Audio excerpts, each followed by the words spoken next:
Hello everybody and welcome back to another Host Productions Doctor Who action figure product review. In today's review I'm going to be taking a look at a rather exciting release from Character Options as a part of the Doctor Who B&M action figure exclusive line. This time round the Unit 1971 action figure collector set, featuring Sergeant Benton as portrayed by John Levine, the Brigadier as portrayed by Nicholas Courtney, and of course Captain Mike Yates as portrayed by Richard Franklin.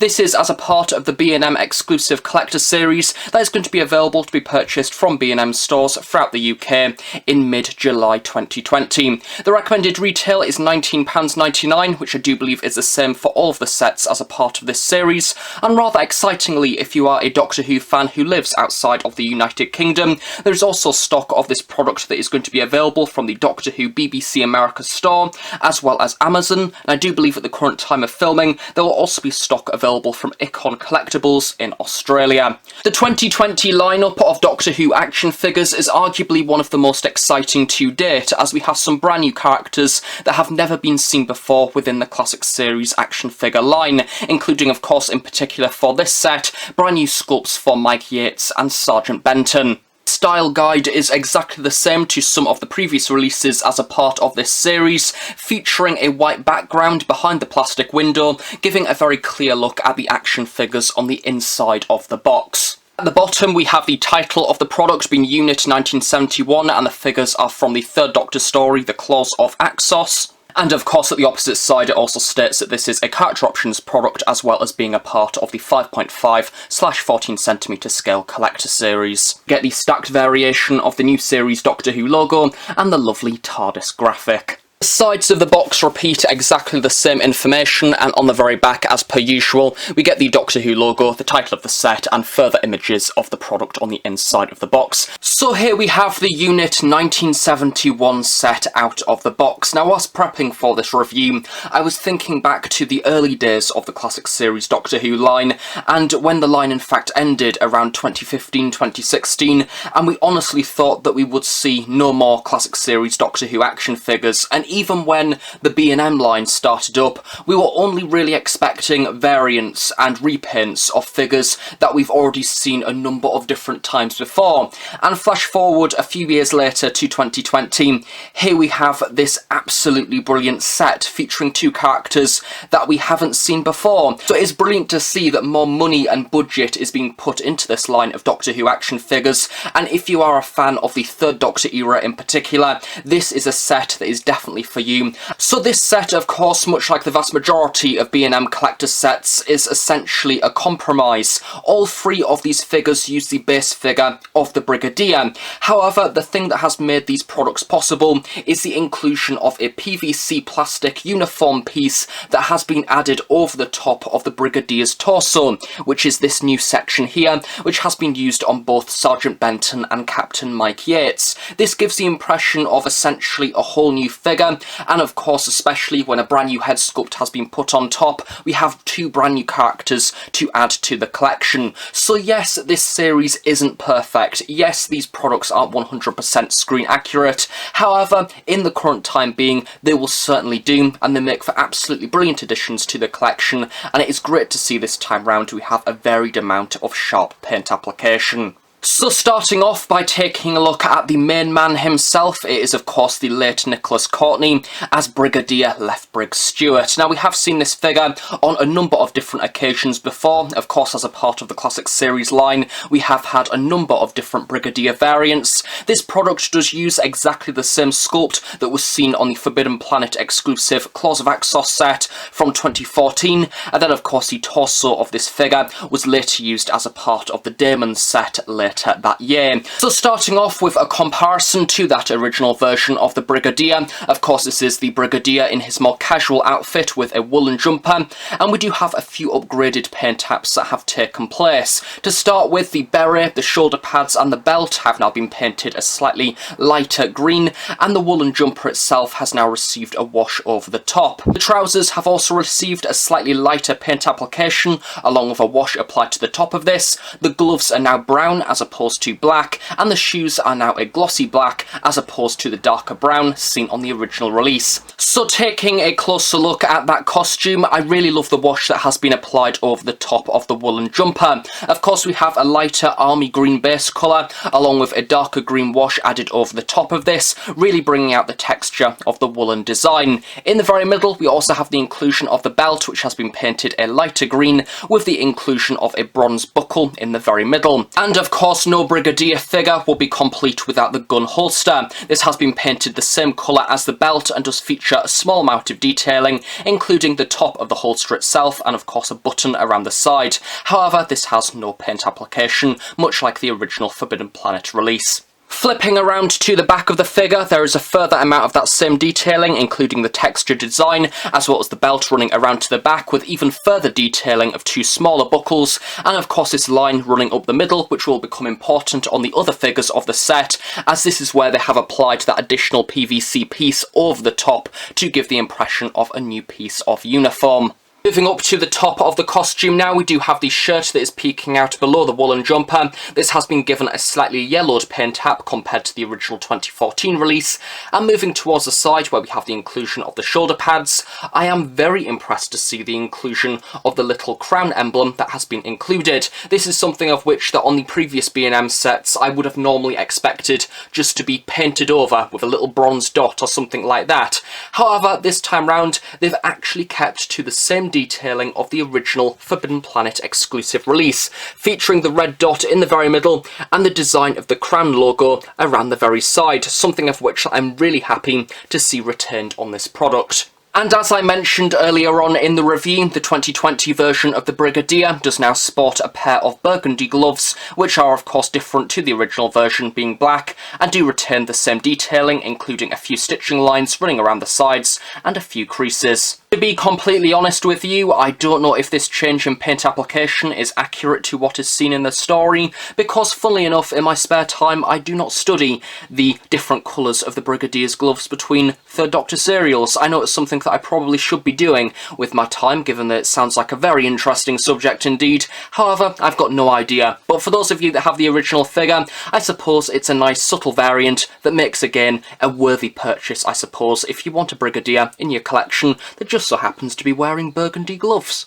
As with pretty much all the Brigadier action figures, this figure does come packaged with your average Brigadier pistol, so he can fire his 5 rounds rapid as much as he wants. This is just the average sculpt that has been sculpted in a black plastic. Moving down to the lower half of the figure now, we have some further paint application changes with the trousers, which is perhaps the most questionable paint application I think for this figure so far, as we have this lighter green design that has been applied as a base colour with a rather unusual wash that has been applied over the top. Now just sliding this figure to the side and bringing in the original version, which is pretty much the same for the vast majority of Classic Series Brigadiers as a part of the original Forbidden Planet exclusive series. Of course we have a rather pea green on this original version. However, this version is more of an army green with a very unusual wash that has been applied over the top. Very sporadic brushstroke almost design, where you have a few clumps of black towards the side, and it does almost come down the legs in a lined pattern,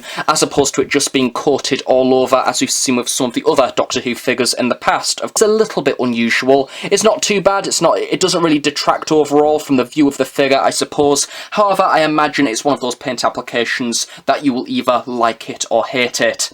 And finally, for the costume, it seems that the Brigadier has been shoe shopping in his spare time, as this time round the shoes are a glossy black as opposed to the lighter brown seen on the original release. So now moving up to the top of the figure to take a look at that likeness to Nicholas Courtney, I am very, very impressed. It is like stepping back in time to the heyday of the Classic Series Doctor Who action figures, and the reason why I am very, very impressed is because the paint application is very sharp, and I am thinking back to the B&M set of the 1970s featuring the original Brigadier as a part of the B&M line, and the paint application on that release, which I'm going to bring in now to refresh your memory. He looks like he's walked into the room at the wrong moment and really wishes that he wasn't in that place at that time, because he's seen something that has deeply unnerved him. It is very blocky, the paint application is very thick, and a lot of the detailing has been lost. However, this figure, on the other hand, looks absolutely brilliant. I love the detailing that has taken place on the face. Starting off with the eyes, we have the eye whites in there, along with the lighter blue of the iris, and we even have a small white dot that has been applied to give the impression of a reflection. As for the facial hair, of course we have the moustache and the eyebrows. Again, these have been given a natural paint application, they don't look too over the top, and we even have the natural skin tone in there as well on the lips. And speaking of skin tone, we have the complexion on the face. This has received a rather nice paint application. Again, referring back to the original one, he looked a little bit pale and unusual. This version of the Brigadier now has a natural, healthy looking skin tone, and even a slightly darker skin tone that has been applied around the sides of the face here to really give a lovely bit of detailing to the jawbone, bringing out the bone structure on his face and making him look actually fairly healthy and alive. Slight adjustment to the hair, which this time round has been painted a lighter brown, which bringing in the original Forbidden Planet exclusive version, of course they went very dark black with that original release, even on the moustache and the eyebrows, with that lighter brown design, which I think again looks rather natural and pretty effective. Of course, moving up to the top of the figure, we have the inclusion of the beret, which is also included on the other two figures of the set. The paint application of the black band around the top, and the beret has been painted a almost pea green colour, quite similar to that of the shoulder pads and the middle belt section. This is again different compared to the original release, which was a rather murky grey design. Again, something that I'm very impressed by, comparing to the original Brigadier from the B&M set, is of course that the unit badge on this version was represented by a white dot with a grey dot within that, and it wasn't particularly very exciting. This version of the Brigadier has again stepped back in time to the original Brigadier release and actually features the unit badge with the unit lettering within it, which I'm very happy with. So in conclusion, for Brigadier Left Brig Stewart, to be quite honest, I'm really impressed by it. I wasn't expecting much because naturally all of the attention for this set is on Sergeant Benton and Captain Mike Yates. However, speaking as someone who has all of the previous Brigadier variants over the many years of the classic series action figures, this is a decent one to add to the shelf. I love the paint application changes, I love the wash that has been applied to the jumper. It makes the figure look generally a lot more exciting and like it has more detail, and also the revisions to the belt, shoulder pads and the beret are also quite welcome. It makes for a decent variant and has a nice amount of colour. So now moving on to the second and third figure of the set, it is of course none other than Sergeant Benton as portrayed by John Levine and Richard Franklin as Captain Mike Yates. How have we got these figures? It is mental. It is something of which that I never predicted that we would see as a part of this series. I don't think last year when we got Harry Sullivan, even then I don't think Sergeant Benton and Captain Mike Yates were even in my contemplation of possible characters that we could see released in action figure form. Yet here we are, the year is 2020 and we have the complete unit family. Now the base of this figure, as I have already mentioned throughout this review, is the Brigadier that we have just taken a look at. Of course, on these figures here we have a slightly different set of arms. We don't have the woolen jumper texture, and that is because this figure does in fact use the arms as seen on the original Brigadier figure, released I do believe in 2013 I think, as a part of the Three Doctors set. And to be honest, it works, it is very effective, and these are two very welcome additions to the collection indeed. So as we can see, Sergeant Benton and Captain Mike Yates use a very similar set of uniform and therefore retain a rather similar set of detail. Even though these figures do have the same sculpt, there is some subtle differences that have been done to the uniform to make them look ever so slightly different, and it's something of which that I didn't notice on the original promotional images. I thought they just had the identical, exactly the same body with the same paint application. So taking a closer look at the brand new sculpted piece of costume, I do believe this is in fact, with the exception of brand new head sculpts and new action figures completely, I think this might be the biggest sculpt that has been made as a part of the B&M series so far, and it's a very exciting idea because what other Doctor Who action figures could they achieve by doing a similar concept to this, wrapping new parts of PVC around pre-existing figures that have a similar-ish looking body to another character. Running down the very middle middle, we have the inclusion of buttons, which have been highlighted with a darker grey paint application. The same can be said for the top of the pockets on either side as well. The pockets themselves, along with the button trim and the collar at the very top, have been really effectively sculpted to stand out above the plastic itself, given the impression of material depth, so it actually looks like the pocket is sticking out from the outfit and the rest of the jacket. And likewise, we have this scarf here in the very middle, has been painted an ever so slightly darker green. Also have the inclusion of a belt, which is funnily enough very similar to the one as featured on the Brigadier. However, this time round, as opposed to the bronze paint application on the buckle, it has now been painted as silver. And of course, running along either side of the torso section, we also have the inclusion of the storage pad things, which can store bullets and, I don't know, sandwiches or whatever other things Benton decides to carry on him whilst he is fighting many different weird and wonderful aliens. Those of course also run around to the back as well, where we have further detailing of the different straps, and the entirety of the jacket and stretching down to the legs has been given this rather unusual white wash, almost looking a bit chalkish in the design, and again gives the impression of a weathered or worn effect, making the material look like it's actually been used. And it's better than having a figure that is just a standard paint application in one standard block colour. The figure look less like it's just made out of cheap plastic. So I do really like this wash that has been applied over the top. Same does apply for Captain Mike Yates, who I may as well slide in now to take a look at. Of course, as I mentioned earlier, exactly the same detailing.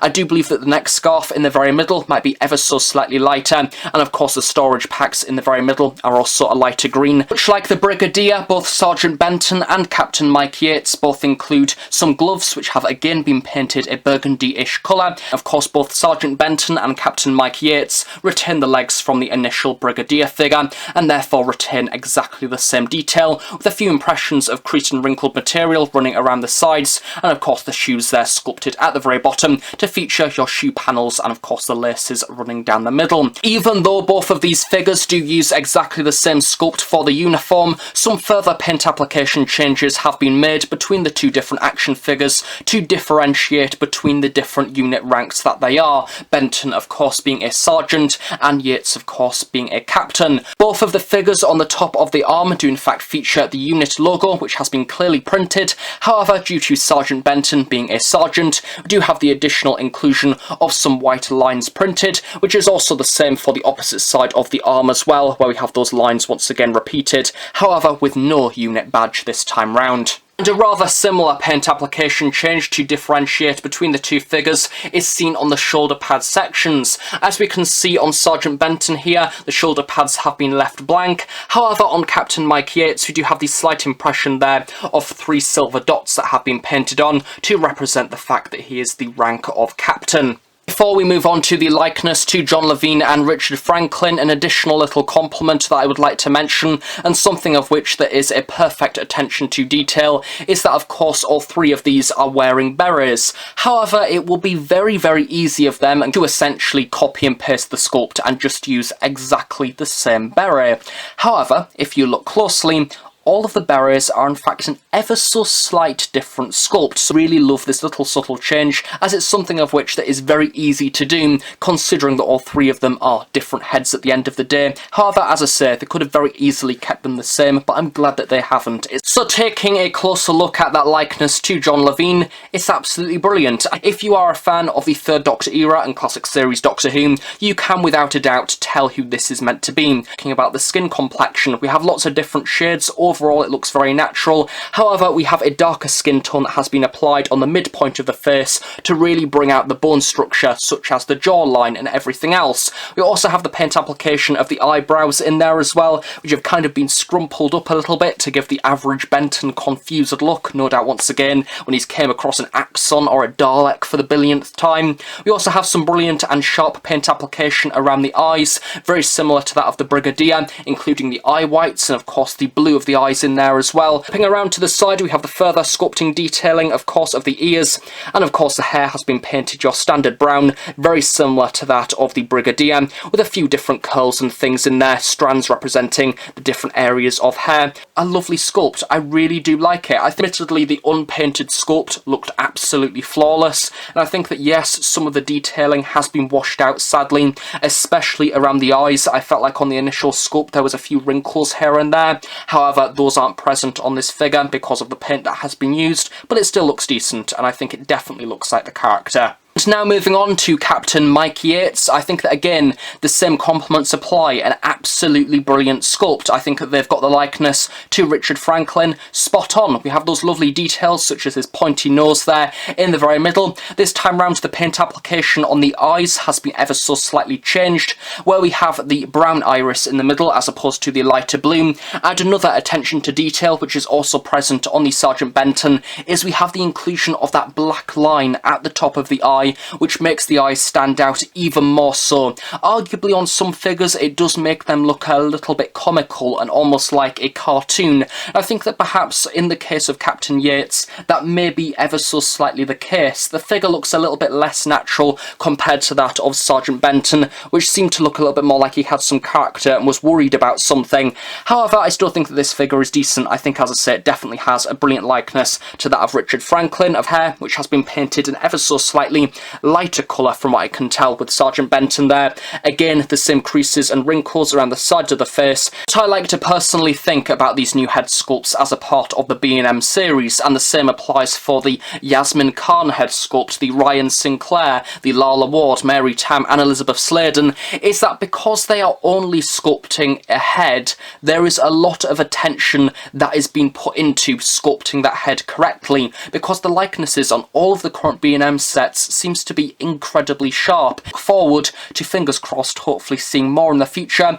and hopefully seeing more classic series Doctor Who companions, as a collector who has collected for many years, I am, fingers crossed, hoping that this is only just the beginning. Sergeant Benton and Captain Mike Yates come packaged with a gun accessory, and a rather large gun accessory at that, which just so happens to look like a gun from the 21st century, which is very unusual given that UNIT was of course within the 1970s, but who knows, perhaps this is a 1970s gun with alien technology implemented that just so happens to look like a gun from the 21st century. I do believe that the gun sculpt is in fact initially from the Primeval line of Character Options action figures, which I tried to track down which figure it was. However, after about 5 minutes I gave up after getting endless pictures of dinosaurs, and I've seen enough dinosaurs to last me a lifetime. It's an alright sculpt. However, for the most part, both of the guns are in fact rather hard plastic. They aren't the normal flexible rubber that you'd usually get with a Character Options gun accessory. There isn't any paint application on this, it's just sculpted in a standard black, and I suppose they're alright if you want a gun to display with both Sergeant Benton and Captain Mike Yates. And of course, to finish off this review, here is the moment that the vast majority of Third Doctor and Classic Series action figure collectors have been waiting for. The UNIT family complete in all its glory, with Sergeant Benton and Captain Mike Yates alongside the Third Doctor, Joe Grant, the Brigadier, Roger Delgado, and many foes and villains from the Third Doctor era of Doctor Who, the Earthbound Adventures. An absolutely brilliant set, and if you are a fan of Classic Series Doctor Who and have been collecting the line for as long as I have, since its beginning back in like 2008, 2009, then this is a must for you, because these are two figures that we have wanted for so long, and they look absolutely brilliant alongside the pre-existing Classic Series Doctor Who figures, especially the Third Doctor, and it is so nice to have that family unit together, even alongside Roger Delgado, as evil as the Master is, I suppose, but it is great to have them on the shelf, finally completing the UNIT family, and for £20, it's an absolute bargain.